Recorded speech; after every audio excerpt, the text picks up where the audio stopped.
Hello traders, ട്രേഡേഴ്സിൻ്റെ പുതിയവിടേക്ക് എല്ലാവർക്കും സ്വാഗതം. Nifty പിന്നെയും ഒരു കൺസോൾട്ടേഷനാണ്. ഒരു ഗ്യാപ്പ് അപ്പ് ഓപ്പണിംഗ് ഇട്ടിട്ട് അടുത്തൊരു സപ്പോർട്ട് റെസിസ്റ്റൻസിൻ്റെ ഇടയിൽ കൺസോൾട്ടേറ്റ് ചെയ്ത് നിൽക്കുമായിരുന്നു നിഫ്റ്റി ചെയ്തേക്കണത്. നമുക്ക് ട്രേഡ് കിട്ടിയില്ല ചോദിച്ചാൽ കിട്ടിയിട്ടൊക്കെ ഉണ്ട്, പക്ഷെ നല്ലൊരു കൺസോൾട്ടേഷൻ ഫേസ് ആയിരുന്നു ഇന്ന് നിഫ്റ്റിക്ക് ഉണ്ടായിരുന്നത്. നമുക്ക് ഫസ്റ്റ് ഡേ ഉണ്ടായിരുന്നത് 24,950 സിയിലാണ് കേട്ടോ. കുറേ സ്ട്രൈക്കുകളുണ്ട്. ഫസ്റ്റ് പറയാനുള്ളത് ഇതാണ്. ഓൾറെഡി രാവിലെ തന്നെ 2 ലെവൽസ് കൊടുത്തിട്ടുണ്ടായിരുന്നു.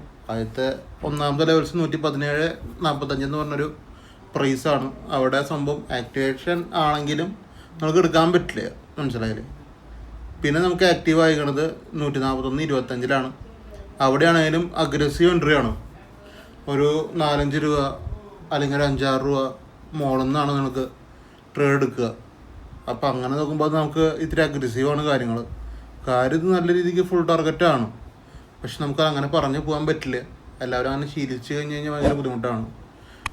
എപ്പോൾ നോക്കിയാലും നടക്കില്ല. അതായത് നിങ്ങളൊരു 5-8 രൂപ മുകളിൽ ട്രേഡ് എടുത്ത് കഴിഞ്ഞ് അങ്ങനെ പിടിച്ചു കഴിഞ്ഞാൽ അത് അഗ്രസീവായിട്ട് കാണിക്കും. പല ട്രേഡും നമുക്ക് ഇത്തിരി അഗ്രസീവായിട്ട് എടുക്കുക എന്നുള്ള ലെവലിലേക്ക് പോകും. പക്ഷെ നമ്മൾ ഇടുന്ന SL 10 പോയിൻ്റേ ഉള്ളൂ. അതാണ് അവിടുത്തെ പ്രശ്നം. അപ്പോൾ അങ്ങനെ നോക്കുമ്പോൾ നിങ്ങൾ വെറുതെ SL കൂടുതൽ കൊടുക്കണതിൽ കാര്യമില്ല. അതാണ് ഞാൻ പറഞ്ഞു തരുന്നത് കേട്ടോ. അല്ലെങ്കിൽ നല്ല പ്രോഫിറ്റൊക്കെ തന്നെയാണ്. അങ്ങനെ വേണമെങ്കിൽ എനിക്ക് പറഞ്ഞു പോകും ഈസി ആയിട്ട്. പക്ഷെ നിങ്ങളങ്ങനെ ചെയ്ത് പഠിച്ചാൽ നിങ്ങൾക്ക് തന്നെയാണ് അതിൻ്റെ പ്രശ്നങ്ങൾ വരെ. ഇവിടെയൊക്കെ പിന്നെ ആക്ടിവേഷൻ നടന്നിട്ടുണ്ട് കേട്ടോ. അതായത് 3/8 പിന്നെ ആക്ടിവേറ്റ് ആയിട്ടുണ്ട്. അത് കറക്റ്റായിട്ട് പ്രോഫിറ്റിക്ക് പോയിട്ടുണ്ട്. പക്ഷെ ഒരു 10-15 പോയിൻ്റ് പോയിട്ടുള്ളത് മാത്രം. പക്ഷേ ഈ ഒരു എൻട്രി ഒന്നും എടുക്കാൻ പറ്റില്ല. ഈ 1.5-1.5 എൻട്രികൾ, ഇവിടുത്തെ എൻട്രികളൊന്നും പെട്ടെന്ന് എടുക്കാൻ പറ്റില്ല. ഇത് കൺഫേം ആയുള്ള എൻട്രികളല്ല. പിന്നെ നമുക്കുണ്ടായിരുന്നത് 81.200 സി ആണ്. 81.200 സി 2 പ്രൈസ് ആക്ടിവേഷനാണ്. രണ്ടിലും നമുക്ക് വേണമെങ്കിൽ ട്രേഡ് എടുക്കാം. ഇതിൽ മോസ്റ്റ് പ്രിഫറബിൾ ആയിട്ടുള്ളത് രണ്ടാമത്തെ പ്രൈസാണ്. അതിലെല്ലാവരും എടുക്കാൻ പറ്റും, എല്ലാവർക്കും ട്രേഡ് എടുക്കാം. അത് നമുക്കൊരു 1:3 ആണ് വന്നതാണത്. 120 പോയിൻറ്റ് കറക്റ്റായിട്ട് യൂസ് ചെയ്യുന്നവർക്ക്. ഫസ്റ്റ് ട്രേഡ് അഗ്രസീവ് എൻട്രി ആണ്. അഗ്രസീവ് എൻട്രി ഒക്കെ ഫുൾ ടാർഗറ്റൊക്കെ തന്നെയാണ്. പക്ഷേ അത് നമുക്ക് അത്രയും കംഫർട്ടബിൾ സോൺ അല്ല. അതാണ് ഞാൻ പ്രിഫർ ചെയ്യാത്തത്. പിന്നെ 24,900 ബി ഇവിടെയൊക്കെ ആക്റ്റീവാണ്. പക്ഷേ 10 മിനിറ്റ് നിങ്ങൾ എക്സിറ്റ് അടിച്ച് കൊണ്ടുവരും. കോസ്റ്റ് പറയാൻ പറ്റുള്ളൂ.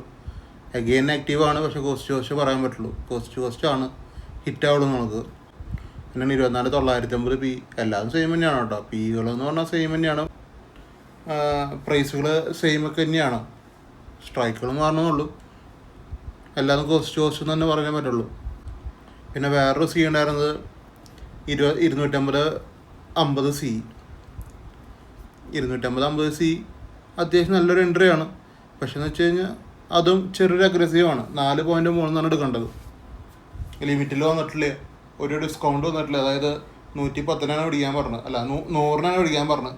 101 102 വരികയാണെന്നുണ്ടെങ്കിൽ കുഴപ്പമില്ല. 104 എടുക്കണമെന്നല്ല ഞാൻ പറയണത്. 104 എടുക്കുമ്പോൾ നിങ്ങൾ ഇടേണ്ട SL ഒരു 2-3 പോയിൻ്റ് കൂടുതലുണ്ടാവും. അത് 13 പോയിൻറ്റിലേക്കൊക്കെ നിങ്ങൾ SL ചേഞ്ച് ചെയ്യേണ്ടി വരും. അത് പ്രശ്നമില്ലാത്തവർക്ക് ഇത് പ്രശ്നമില്ല, അത്രയുള്ള കാര്യം. എന്നാലും 36 പോയിൻ്റ് പോയിട്ടുണ്ട്. പക്ഷേ ഈ പറഞ്ഞ പ്രശ്നങ്ങൾ അവിടെ ഉണ്ട്. പിന്നെ റീ എൻട്രികളൊന്നും ആയിട്ടില്ല കേട്ടോ. അതിൽ റീ എൻട്രികളൊന്നുമില്ല. ക്യാൻഡിൽ ഡേ ഒന്ന് തിരിച്ച് കയറുമ്പോൾ റീ എൻട്രി ഒന്നും ആയിട്ടില്ല. പിന്നെ നമുക്ക് വലിയ എൻട്രികളുണ്ട് ഉണ്ടായിട്ടില്ല. അപ്പോൾ ടോട്ടൽ ഇത്രയും കാര്യമാണ് പറയാനുള്ളത്. നിഫ്റ്റി ഇന്നും കൺസോൾട്ടേഷനാണ്. ഇന്നലെയും മിനിഞ്ഞാന്നും കൺസോൾട്ടേഷനാണ്. നിഫ്റ്റി നല്ലൊരു മൂവ്മെൻറ്റ് ഉണ്ടാകുന്ന ദിവസം നല്ലൊരു ട്രേഡൊക്കെ കിട്ടാം, മനസ്സിലായില്ലേ. ക്രൂഡ് ഓയിൽ കൊടുത്തിട്ടുണ്ടായിരുന്നു. ക്രൂഡ് ഓയിൽ 2 ദിവസമായിട്ട് കൺസോൾട്ടേഷൻ തന്നെയാണ്. ക്രൂഡ് ഓയിൽ പ്രത്യേകിച്ച് വലിയ മൂവ്മെൻറ്റുകളൊന്നുമില്ല. അപ്പോൾ അത്രയ്ക്കുള്ളൂ കാര്യങ്ങൾ പറയാൻ വേണ്ടിയിട്ട്. അപ്പോൾ നിങ്ങൾ ട്രേഡിംഗ് ഒക്കെ ചെയ്യുമ്പോൾ നന്നായിട്ട് പഠിച്ചിട്ട് ചെയ്യുക, കാര്യങ്ങൾ മനസ്സിലാക്കുക. നിങ്ങൾക്ക് മുൻകൂട്ടിയിട്ടാണ്, അതായത് നിങ്ങളൊരു ദിവസം എണിച്ച് നിങ്ങളൊരു ട്രേഡിംഗ് ഡേക്ക് ഇരിക്കുകയാണ്, ട്രേഡിങ്ങിന് വേണ്ടി ഇരിക്കുകയാണ്.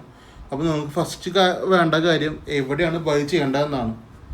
അത് നിങ്ങൾക്ക് ഇന്നേ എടുക്കാം. ഞാനിപ്പോൾ ഒരു സ്ട്രൈക്ക്, ഇപ്പോൾ നേരത്തെ എടുത്ത ഈ സ്ട്രൈക്ക് 25-100 സി, ഇതിൻ്റെ അടുത്ത എൻട്രി പോയിൻ്റ് എനിക്കിപ്പോൾ പറയാൻ പറ്റും. എനിക്ക് മാർക്കറ്റ് ഓപ്പൺ ചെയ്യേണ്ട കാര്യമില്ല, മനസ്സിലായില്ലേ. അത് ഒരു എക്സ്പീരിയൻസ് ആണ് കേട്ടോ. എൻ്റെ വലിയതായിട്ട് പറയണതല്ല, അതൊരു എക്സ്പീരിയൻസ് ആണ്. നിങ്ങൾ ആ ലെവലിലേക്ക് എത്തണം, എന്നാലാണ് നിങ്ങൾക്ക് ഇത്തിരി ഈസി ആവുള്ളൂ കാര്യങ്ങൾ. മാർക്കറ്റ് നാളെ ഗ്യാപ്പ് ഡൗൺ ആയിക്കോട്ടെ, അത് പ്രശ്നമില്ല. അതിനനുസരിച്ചിട്ട് നമുക്ക് ചേഞ്ച് ആക്കാൻ കഴിയുമ്പോൾ. പക്ഷേ ഇപ്പോൾ ഇരിക്കുന്ന സമയത്ത് നമുക്കൊരു ലെവൽ കിട്ടണം എന്നുണ്ടെങ്കിൽ എനിക്കത് ഈസി ആയിട്ട് പറഞ്ഞു തരാൻ പറ്റും. അപ്പോൾ ആ ഒരു സംഭവമാണ് ഞാൻ പഠിപ്പിച്ചു കൊടുക്കുക. നമ്മുടെ കോഴ്സിലൊക്കെ വരുന്നത് ആ ഒരു ലെവലിലേക്ക് ഒരു ട്രേഡറിന് എത്തിക്കാൻ പറ്റും. നിങ്ങൾ ജസ്റ്റ് അത് റെക്കോർഡ് വീഡിയോസ് കണ്ടാൽ വരെ നിങ്ങൾക്കത് ഐഡിയ കിട്ടും എങ്ങനെയാണ് ഒരു പ്രൈസിലേക്ക് നമ്മൾ എത്തുന്നത് നോക്കി. അപ്പോൾ താല്പര്യമുള്ളവർക്ക് കോഴ്സിന് ജോയിൻ ചെയ്യാം.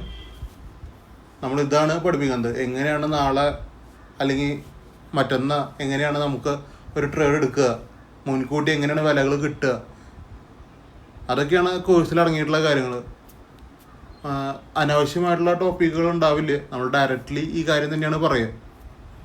നിങ്ങൾക്കത് സ്റ്റോക്കിലോ ബിറ്റ് കോയിനിലോ ഗോൾഡിലോ എവിടെ വേണമെങ്കിലും യൂസ് ചെയ്യാം. എല്ലാത്തിൻ്റെയും സെയിം സ്ട്രാറ്റജി വർക്കാവും. സ്ട്രാറ്റജി മീൻസ് ഈ ഒരു മെത്തേഡ് വർക്കാവും. മനസ്സിലായാലും ഞാൻ നോക്കി കാണുന്ന ഒരു വ്യൂ ഉണ്ട്. ആ വ്യൂ ആണ് നിങ്ങൾക്ക് പറഞ്ഞു തരിക.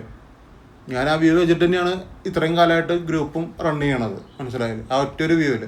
അപ്പോൾ ആ ഒറ്റൊരു വ്യൂ നിങ്ങൾക്ക് കിട്ടിയാൽ നിങ്ങൾക്ക് പ്രോഗ്രസീവ്ലി സക്സസ് ആയിട്ട് വരാൻ പറ്റുകയില്ല. നിങ്ങൾ കണ്ടു പഠിച്ച് നാളെ പോയി പ്രോഫിറ്റ് എടുക്കുക എന്നുള്ളതല്ല. മാർക്കറ്റ് ഒപ്പം നിൽക്കണം, ട്രെൻഡിങ്ങിലേക്ക് വരാൻ പറ്റണം.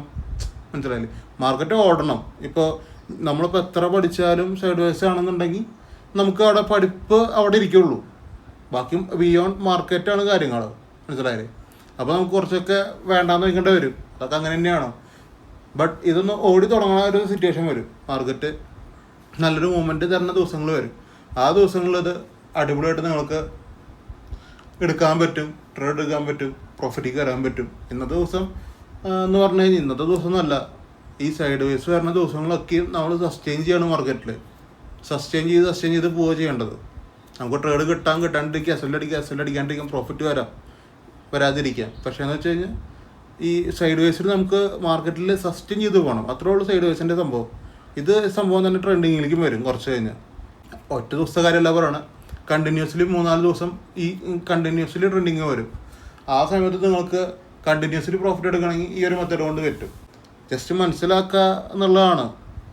ഞാൻ എങ്ങനെയാണ് ഇത് കോംപ്ലിക്കേറ്റഡ് ആയിട്ടുള്ള സ്റ്റഡീസോ മാത്തമാറ്റിക്കലായിട്ടുള്ള പ്രശ്നങ്ങളൊന്നുമില്ല. ഇതൊരു വ്യൂ ആണ്. ആ വ്യൂവിലേക്ക് നിങ്ങൾ എത്തിക്കഴിഞ്ഞാൽ നിങ്ങൾക്ക് ഈസിയാണ് കാര്യങ്ങൾ. അപ്പോൾ താല്പര്യമുള്ളവർക്ക് ട്രേഡിംഗ് ഒക്കെ പഠിക്കണമെങ്കിൽ ജോയിൻ ചെയ്യുക. അപ്പോൾ അത്ര കാര്യങ്ങളൊന്ന് പറയാനുള്ളൂ. നാളെ വ്യാഴാഴ്ചയാണ്, സെൻസസിൻ്റെ എക്സ്പീരിയാണ്. നാളെ നല്ല ട്രേഡുകൾ ഉണ്ടാവട്ടെ. അപ്പോൾ നമുക്ക് നാളെ കാണാം. Okay, by.